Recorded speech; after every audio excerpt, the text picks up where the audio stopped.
오늘 전능자의 그늘 아래 14번째 시간, 오늘 여호와께서 너를 이라는 제목을 가지고 하나님 말씀 함께 나누도록 하겠습니다.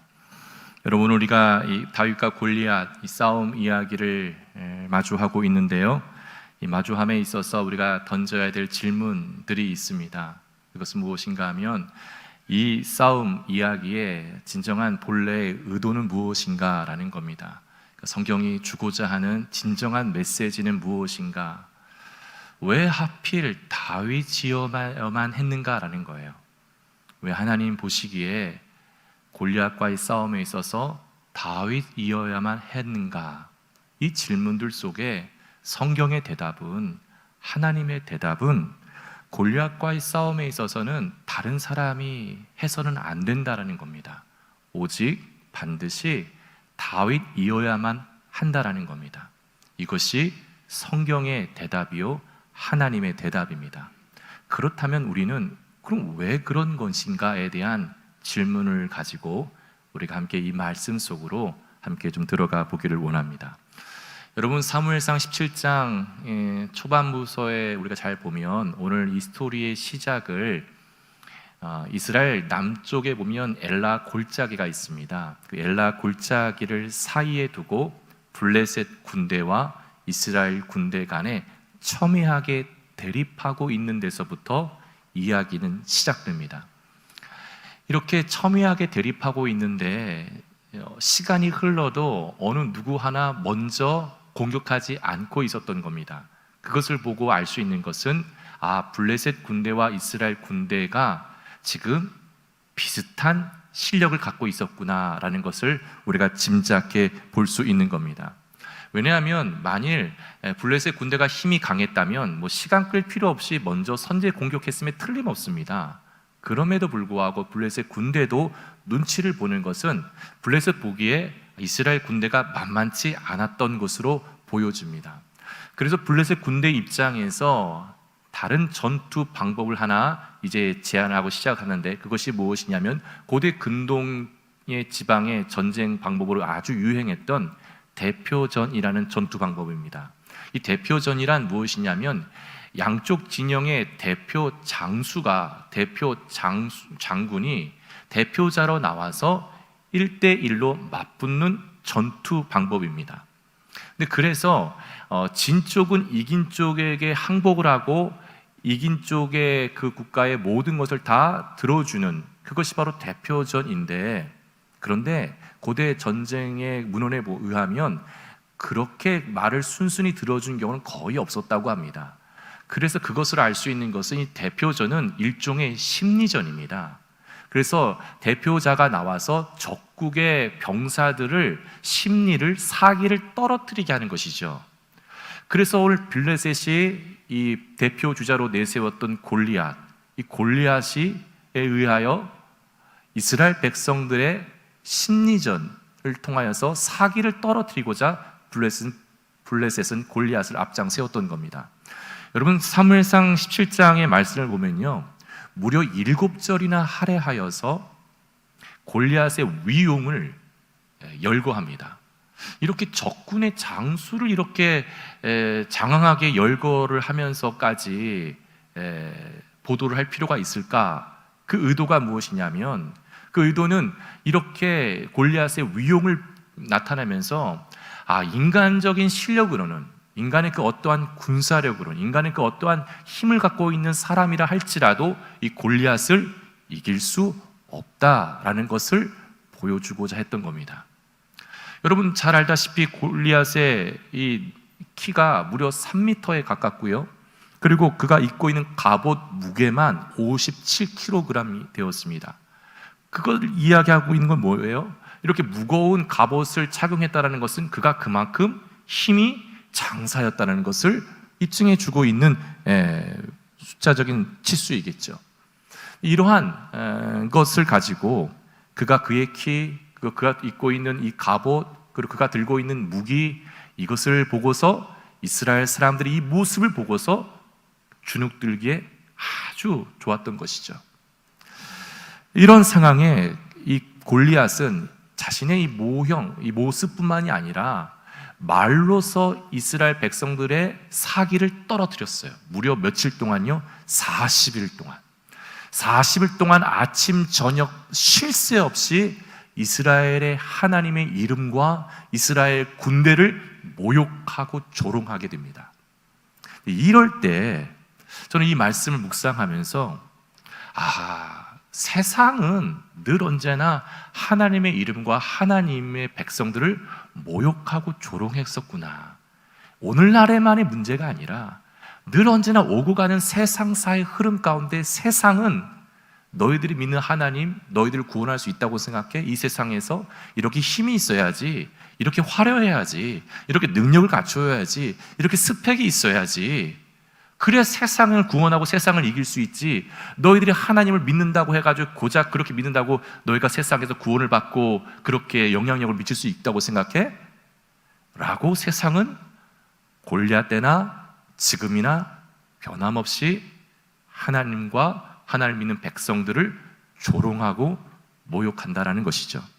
이것이 세상의 메시지예요. 이 메시지 앞에 어떻게 반응하느냐, 이것이 오늘 성경상에서 오늘 이 말씀을 통해서 우리들을 조명하고 있다고 볼 수 있어요. 여러분, 성경상에서요, 이게 숫자가 언급될 때는 반드시 상징적인 의미가 있다라고 우리가 계속 살펴보고 있습니다. 지금 오늘 골리앗이 이스라엘 백성들과 하나님 앞에 조롱했던 날수가 지금 성경에 기록되어 있습니다. 며칠 동안 그렇게 했다고요? 40일. 이 40일이 주는 상징적 의미가 있기 때문에 이렇게 숫자를 밝힌 겁니다. 여러분, 노아의 홍수가 며칠 동안 일어났을까요? 성경에서 40일 동안 진행이 되었다라고 밝히고 있습니다. 사사기 13장에 보면요, 이스라엘 백성들이 블레셋이 침투하여서 통치하여 억압합니다. 그 연수가 40년이라고 밝힙니다. 이렇게 40이라는 숫자는 어떤 고통과 억압의 정점, 그 시간을 가리키는 거예요. 그러기에 지금 골리앗이 이스라엘 하나님과 이스라엘 백성들을 향하여 40일 동안 조롱하고 모욕했다라는 것은 이 조롱과 모욕이 이제 그게 다 다다른 겁니다. 그렇다면 다른 것도 아니고 하나님의 이름을 모욕한 것에 대해서 이스라엘 백성들 반응을 보여야 되는 것 아니에요? 어찌 감히 우리가 다른 거 다 참아도 하나님의 이름을 이렇게 모독하다니 참을 수가 없어, 나가자, 이래야 되는데 전혀 그렇지 않아요. 어떻게 반응을 보였냐면요, 17장 11절 말씀해 보시면요, 사울과 온 이스라엘이 블레셋 사람의 이 말을 듣고 놀라 크게 두려워하니라. 그냥 이 40일 동안 노골적으로 하나님과 이스라엘 군대를 모욕할 때 이스라엘은 분노하기는커녕 꼼짝조차 하지 않았던 거예요. 꿈쩍조차 하지 않은 걸 정도가 아니라 어떻게 했다라는 거예요? 그 소리를 듣고 두려움에 사로잡혔다라는 것이죠. 근데 여기서 우리가 주목할 사람, 한 사람 있죠? 사울 왕입니다. 사울 어떻게 반응했다라는 거예요? 사울 또한 똑같이 크게 두려워했다라는 거예요. 이스라엘 백성들은요, 두려움을 넘어요. 어떻게 행동하냐면요, 17장 24절에 이렇게 보도를 합니다. 이스라엘 모든 사람이 그 사람을 보고 심히 두려워하여 그 앞에서 도망했다. 다 도망했다라는 거예요. 도망하는 사람도 있었다라는 거예요. 낙심할 뿐만 아니라 도망하기까지 했다라는 것이죠. 이 위기의 순간, 절제절명의 위기의 순간에 이제 사무엘서 기자는 이 성경의 카메라는 다윗을 조명합니다. 다윗은 그럼 뭐 하고 있었는가? 다윗은 어디에 있었는가? 다윗은 집에 있다고 해요. 집에 있어요. 전쟁터에 나갈 수 없었어요. 왜냐하면 당시 이스라엘 사람들의 군인은 20세 이상만 나갈 수 있었어요. 그러게 2세의 아들들에게도 세 아들만 나갔던 거예요. 그 말은 다윗이 지금 20살이 아직 안 되었다라고 성경은 우리 간접적으로 우리들에게 이야기를 하고 있는 것이죠. 자, 절제절명의 위기의 순간, 40일 동안의 이스라엘 백성들의 그 하나님을 향한 골리앗의 모욕과 조롱은 극에 달합니다. 그것으로 인하여 이스라엘 백성들은 오히려 분노하고 정말 이렇게 용기를 내서 나가려고 하는 것이 아니라 오히려 심한 두려움에 사로잡히는 기간이 꽉 찬 거예요. 근데 이럴 때 이제 하나님께서 간섭하기 시작한다라는 거예요. 여러분, 다윗 스토리 가운데 아주 놀라운 사실은요, 다윗 스토리 가운데 기적 스토리는 단 한 건도 없다라는 것. 단 하나의 기적 스토리가 없어요. 그런데 하나님이 그토록 사랑하는 다윗과 하나님이 그의 일상과 그의 삶에 어떻게 나타나고 드러내시는지 성경은 아주 적나라하게, 아주 놀랍도록 우리들에게 증언하고 있어요. 이제 그 이야기를 우리 같이 함께 좀 마주하길 원합니다. 하나님 어떻게 역사하시는지. 자, 우리 말씀 17절과 18절 말씀 우리 김혜경 목사님께서 한번 읽어주시겠습니다. 이새가 그의 아들 다윗에게 이르되 지금 내 형들을 위하여 이 볶은 곡식 한 에바와 이 떡 10덩이를 가지고 진영으로 속히 가서 내 형들에게 주고 이 치즈 10덩이를 가져다가 그들의 천부장에게 주고 내 형들의 안부를 살피고 증표를 가져오라. 아멘. 여러분, 당시 사울 왕정 초기에는 아직 왕정 체계가 또 행정 체계가 확립되지 않았던 시기였습니다. 그래서 전쟁 중인 군인들에게 국가가 체계적인 배급을 줄 수 없었던 때입니다. 그럼 군인들은 어떻게 해야 되는가? 자기가 자기 스스로 그 배급을, 음식을 조달해야만 했다는 것이죠. 그런 문화였기 때문에, 아직 그런 수준이었기 때문에 40일이 가까이 오자 이제 이새가 자신의 아들들에게 음식을 조달하기 위해서 다윗을 심부름꾼으로 보내는 데서부터 이제 하나님의 간섭이 시작됐다는 거예요. 그러니까 그렇지 않았으면 이새는 다윗을 전쟁터에 보내려고 하지도 않았고 다윗조차도 전쟁터에 나갈 생각을 갖고 있지 않았던 겁니다. 이런 상황에 이새가 다윗에게 심부름 갔다 오라고 하였고 다윗은 그 분부에 따라 전투 현장으로 아침 일찍, 40일째 되는 아침 일찍 일어나 여행길을 출발하게 되는 것이죠. 사무엘서 기자는요, 이 다윗이 심부름의 여행의 길에서 세 가지를 버리게 되는 것을 조명합니다. 클로즈업해요. 그걸 암시해요. 무엇을 버리냐? 그래서 이것을 버림을 통해서 이 길이 이제는 이전의 다윗의 모습이 아니다라는 것을 암시해 주고 있다는 거예요. 그러기에 이 사무엘서 기자가 지금 의도하고 있는, 숨겨놓은 하나의 동사를 통해서 3번 반복함을 통해서 의도하고 있는 그 숨은 의도를 우리가 좀 헤아릴 필요가 있는 겁니다. 첫 번째, 다윗이 무엇을 버렸는가 하면 목동으로서의 일을 이제 버리게 됨을 암시합니다. 자, 우리 말씀 20절 상반절 보시면 다윗이 아침에 일찍이 일어나서 양을 양 지키는 자에게 맡기고 이새가 명령한 대로 가지고 가서, 다시 아침 일찍 일어납니다. 그리고 나갈 때 자신이 돌보고 있었던 양을 양 지키는 자에게 맡겼다라는 거예요. 이 맡겼다, 우리말 동사에서는 맡겼다라고 되어 있지만 히브리어 단어로는 버리다라는 뜻이에요. 버리다. 뭘 버리느냐? 암시하는 거예요. 이제 이 출발선상에 떠난 이 다윗은 이제 더 이상 목동으로서 돌아오지 않는다라는 걸 암시하고 있어요. 이제 더 이상 목동으로서 일을 하지 않아요. 이 이후의 일은. 그만큼 이제 목동으로서 이제 일은 개인적인 이새의 양들을 돌보는 목동으로서 일을 이제 내려놓는다라는 것. 우리 예수님께서 때가 됐을 때 목수의 일을 내려놓았던 것처럼 다윗도 때가 되자 이제 하나님의 간섭과 역사하심의 그 주권의 이끄심 속에 본인은 앞을 내다볼 수 없었지만 하나님께서 그를 이끌어 나가실 때 성경은 그가 목동 일을 버렸다라고 이렇게 표현하고 있다는 것을 우리가 주목해야 됩니다. 두 번째, 다윗이 무엇을 버리는 것을 암시하고 있냐면요, 심부름꾼의 일을 버리게 됨을 암시하고 있습니다. 자, 우리 말씀 22절 같이 함께 읽어보도록 하겠습니다.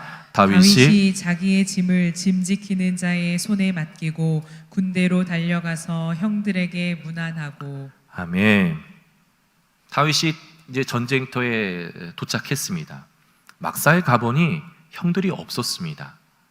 그래서 형들이 있는 전쟁터에 현장에 가봐야 되겠구나라고 생각해서 다윗이 그 짐꾸러미들을 짐 지키는 자에게 맡겼다라고 성경은 기록합니다. 그 짐 보따리를 짐 지키는 자에게 맡겼다, 이 맡기다라는 이 동사도 원래 히브리어에서는 버리다, 내버려 두다, 내려놓다라는 뜻이에요. 다시 말해 이제부터는 이제 개인적인 사사로운 아버지, 육신의 아버지 이새의 신분군으로서의 모습은 이제 내려놓는 것을 의미합니다. 이제는 공적인 임무를 위하여 떠나는 다윗을 성경은 조명하고 있어요. 내려놓는 거예요. 신분군의 모습을 이제 내려놓아요. 그리고 달려갑니다. 그런 뒤에 세 번째, 무엇을 내려놓는 것을 성경은 암시하고 있냐면 사울의 갑옷을 버리게 됨을 암시하고 있어요. 이게 뭘 암시하는가? 39절 말씀해 보시면 다윗이 칼을 군복 위에 차고는 익숙하지 못함으로, 동사를 잘 주목하셔야 됩니다. 그러니까 다윗이 외형적으로 체형적으로 작아서 사울이 건네준 사울의 군복이 맞지 않았던 것이 아닙니다. 그러니까 사울이 보기에도 이제 다윗은 20살이 안 되었을 뿐이지 외형적으로는, 체형적으로는 이제 건장한 남자가 된 겁니다. 그러기에 사울 왕이 보기에도 자기 군복을 입어도 입을만 하게 보였던 것이죠. 근데 다윗은 체형적으로 자기가 왜소해서 군복이 맞지 않은 것이 아니라 이렇게 표현해요. 익숙하지 않다라는 거예요. 군복이 익숙하지 않다라는 거예요. 이렇게 입고서 싸울 수 없다라는 거예요.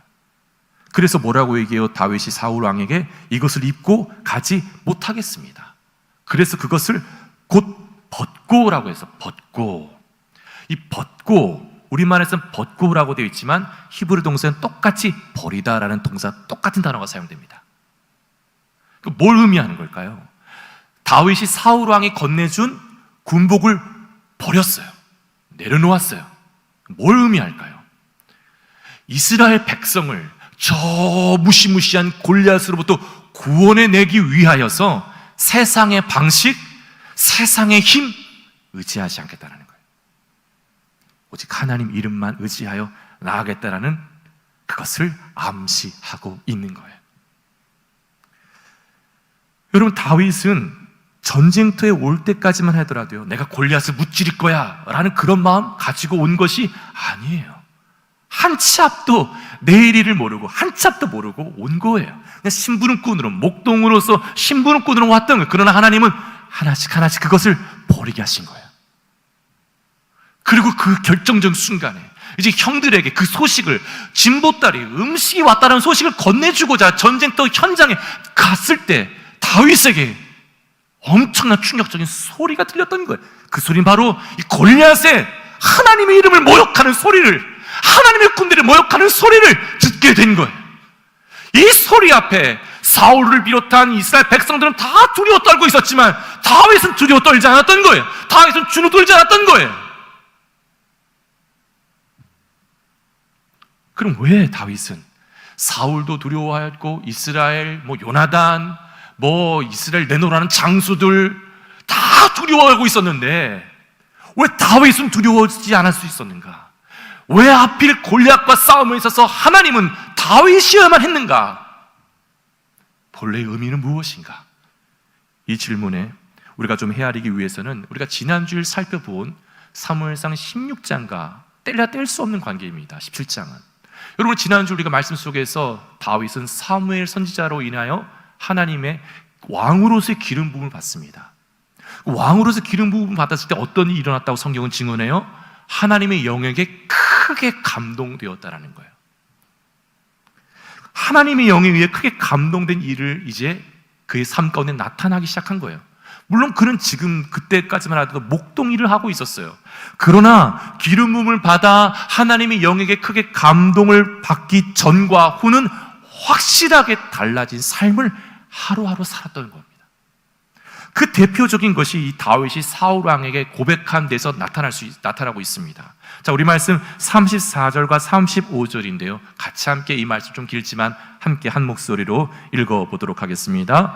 다윗이 사울에게 말하되 주의 종이 아버지의 양을 지킬 때에 사자나 곰이 와서 양떼에서 새끼를 물어가면 내가 따라가서 그것을 치고 그 입에서 새끼를 건져내었고 그것이 일어나 나를 해하고자 하면 내가 그 수염을 잡고 그것을 쳐 죽였나이다. 아멘. 여러분, 이 장면은 동화 이야기가 아닙니다. 이 장면은 무용담 이야기가 아니에요. 과장된 이야기가 아니에요. 실제 일어난 사건이에요. 근데 여러분 한번 생각해 보세요. 어떤 영화가 아니라 진짜 동물의 왕국, 아니면 전 세계에 그런 이야기가 있을까요? 한 사람이, 한 건장한 남자가 뭐 UFC 대표라 할지라도 그 남자가 맨손으로 사자와 맞붙어 싸웠는데 사자를 맨손으로 쳐 죽였다? 자기는 몸 다치지도 않고 죽지도 않고? 곰을 때려 눕혀서 곰은 쳐 죽이고 자기는 살아났다? 그것도 갑자기 곰과 사자가 자기를 덮친 것이 아니라 양 한 마리를 구하기 위하여, 양 한 마리를 건져내기 위하여 곰과 싸웠다? 사자와 싸웠다? 그리고 사자를 쳐 죽였다? 이런 세상에 이런 이야기가 있을까요? 없어요. 그런데 이것은 지금 무용담이 아니에요. 다윗은 지금 이게 언제적 이후의 일이냐면 하나님의 영에게 크게 감동된 이후의 일입니다. 감동되고 나서 놀라운 일이 생기기 시작한 겁니다. 여러분, 사사기의 삼손 보십시오. 삼손이 어떻게 그렇게 힘이 셌어요? 어떻게 그렇게 힘이 있어 짐승을 다 때려 눕혔어요? 그가 짐승을 때려 눕힐 때마다 성경은 하나같이 잊지 않고 달라붙은 수식어가 그에게 하나님의 영이 크게 감동되었다는 거예요. 하나님의 영이 크게 감동되자 이 당시는 힘이 세야 나라를 구했던 거예요. 민족을 구했던 거예요. 하나님의 이름을 영광스럽게 했던 거예요. 그러게 하나님은 하나님의 사람에게 하나님의 영에 크게 감동 줄 때 힘을 부여했던 거예요. 힘을. 지금 삼손처럼 다윗에게 하나님께서 다윗에게 기름을 붓고 하나님의 영에 크게 감동되자 사자를 때려 눕혀 죽이는 힘이 생겼던 거예요. 그의 변화는 다윗은 알았던 거예요.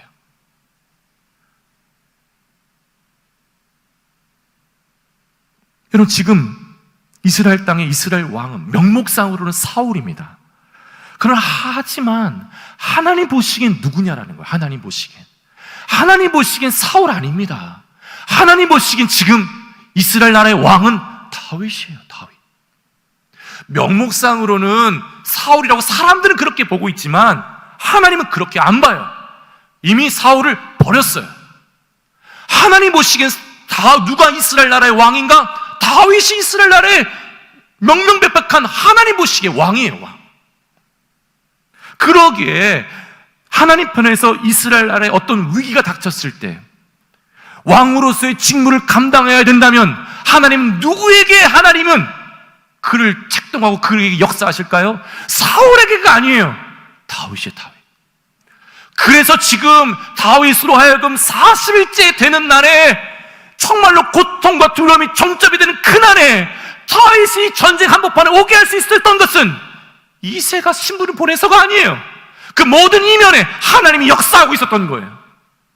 하나님이야말로, 하나님께서 지금 다윗이야말로 이스라엘을 구할 민족의 대표자요 왕이라는 거예요. 사람들은 이것을 보지 못했어요. 그러나 하나님에게는 더 이상 사울이 왕이 아니었고 이스라엘의 대표자가 아니었어요. 오직 대표자 왕은 다윗이었던 것이죠. 하나님께서 이 다윗에게 하나님의 영을 크게 부으셨어요. 여러분, 성령은 누구이신가? 직무의 영입니다. 은사의 영이라고 해요. 그래서 이것은 고린도전서 12장에서도 성령이 임할 때 은사를 하나님 주시고, 하나님 한 사람에게 성령이 임할 때 은사를 갖고 하나님께서 하나님 자녀 삼으시는 거예요. 그러니까 성령은 한마디로 은사의 영이라고 신약에서는 이야기하지만 구약에서는 직무의 영이라고 표현해요. 똑같은 표현이에요. 그러니까 성령이 임하면 그 직무를 감당할 수 있도록 힘과 능력과 지혜를 부어주신다는 거예요. 즉 하나님께서 다윗에게 왕으로서 성령을 부으셨다는 것은 왕적인 직무를 감당할 수 있도록 힘과 능력과 지혜를 다 주시겠다는 거예요. 그런 상황에 골리앗이 하나님의 이름과 하나님의 군대를 모욕하는 소리를 다윗이 들은 거예요. 지금 이 상황은 다윗이 어떤 의협심이 있어서 지금 골리앗과 싸웠던, 그렇게 여러분 이 본문을 끌고 가시면 안 되는 거예요. 어떤 적극적인 사고방식, 신앙으로 지금 다윗이 골리앗과 싸웠다, 그러니 우리도 다윗처럼 그렇게 힘있게 골리앗과 싸우자, 이렇게 본문을 끌고 가시면 안 되는 거예요. 여러분, 당시 이스라엘 나라는 열방과는 달랐어요. 이 열방, 다른 나라의 왕과 이스라엘 나라의 왕의 직무는 완전히 달랐던 거예요. 이스라엘 나라의 왕의 직무는 두 가지를 나타내야 돼요. 하나는 이스라엘 위에 오직 하나님을 나타내야 돼요. 이스라엘 백성들 공동체 가운데 하나님을 드러내야 돼요.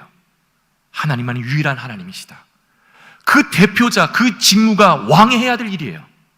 또 한 가지는 이방인들에게, 이방의 신들이 진짜 신이 아니라 우리의 여호와 하나님만이 진짜 신이요 살아계신 하나님이심을 왕은 드러내야 돼요.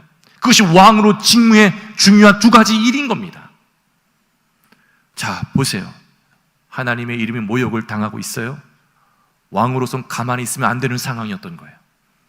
그래서 다윗은 참을 수 없었고 모두가 잠잠하고 두려워하고 있는 그때에 골리앗과 싸우러 나갔던 거예요. 다윗이 골리앗에게 앞에 가서 두 가지를 선포합니다. 이 두 가지를 선포한 내용을 잘 주목해 보시면 왕적인 직무를 지금 수행하고 있음을 성경은 드러내고 있는 거예요. 그 첫 번째 46절, 우리 같이 한번 이 말씀 읽어보도록 하겠습니다. 오늘 여호와께서 너를 내 손에 넘기시리니 내가 너를 쳐서 내 목을 베고 블레셋 군대의 시체를 오늘 공중의 새와 땅의 들짐승에게 주어 온 땅으로 이스라엘의 하나님이 계신 줄 알게 하겠고.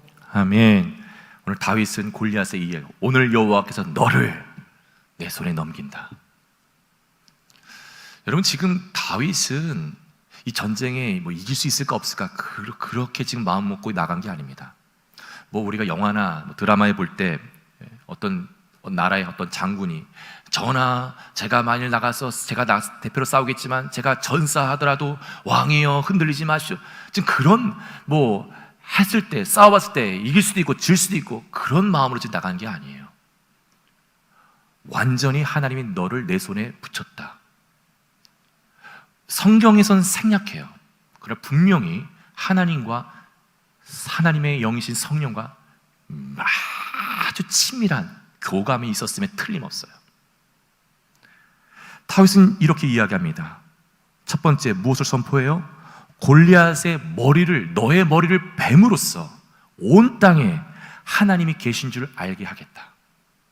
즉, 지금 다윗이 골리앗에게 뭐라고 얘기해요? 내가 너의 머리를 베겠다라는 거예요. 지금 다윗은 미래 일을 지금 보았는지도 몰라요.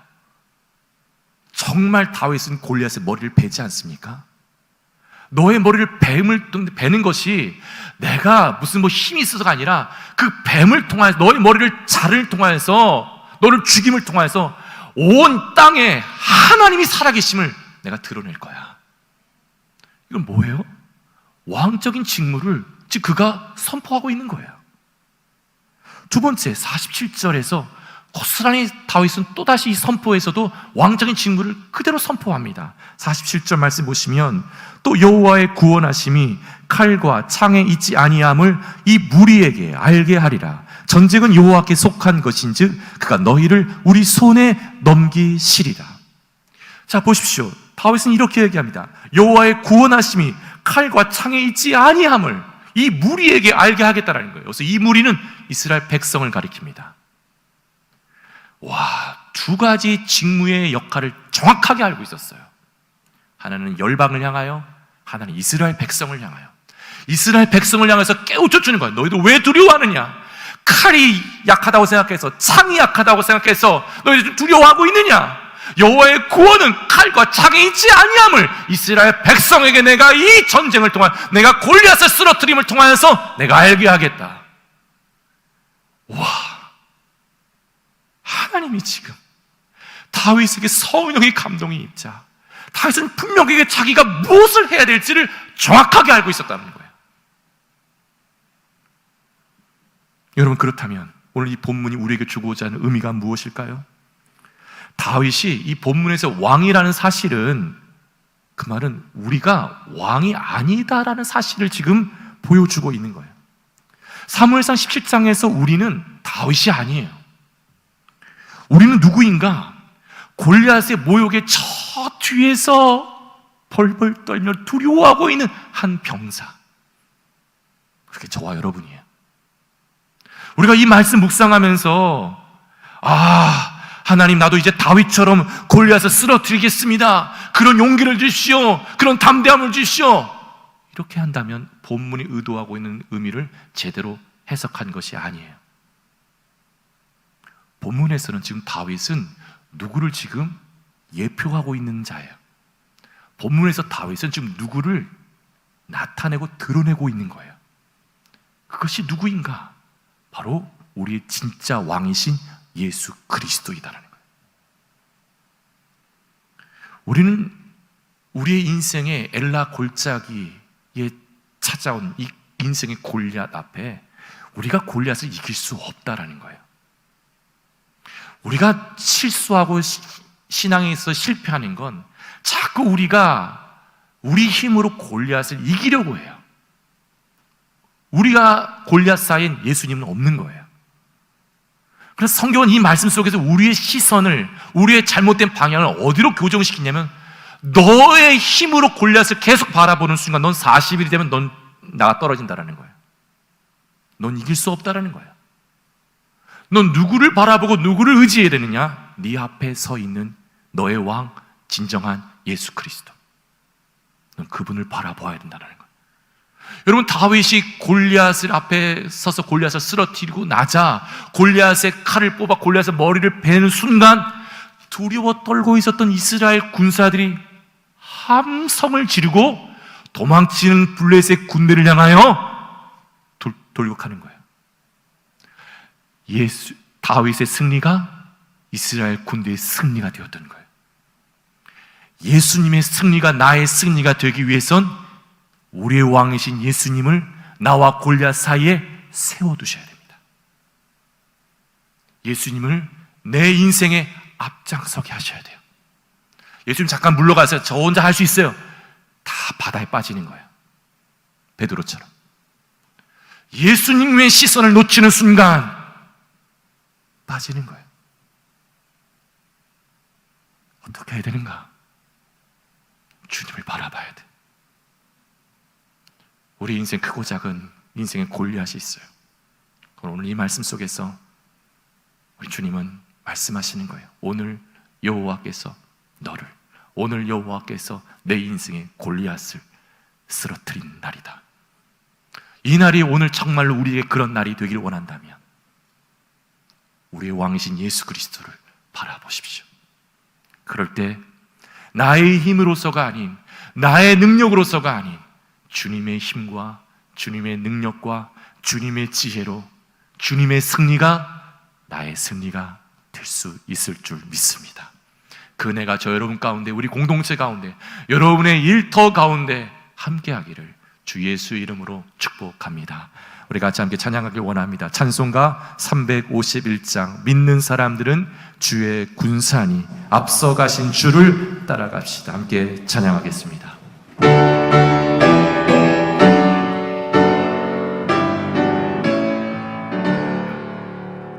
믿는 사람들은 주의 군사니 앞서가신 주를 따라갑시다. 우리 대장 예수 길을 들고서 접전하는 곳에 가신 것 보라. 믿는 사람들은 주의 군사니 앞서가신 주를 따라갑시다. 원수마귀 모두 쫓겨가기를 예수 이름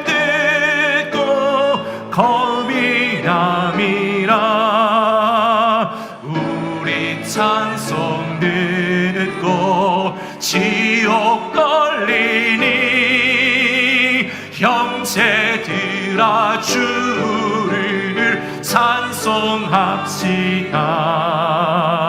믿는 사람들은 주의 군사니 앞서가신 주를 따라갑시다.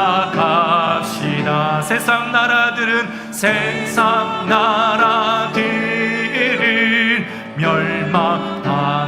멸망당하나 예수 교회 영영 왕성하리라.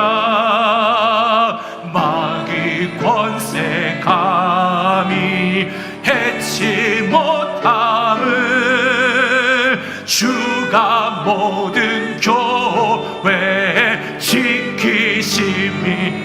할렐루야.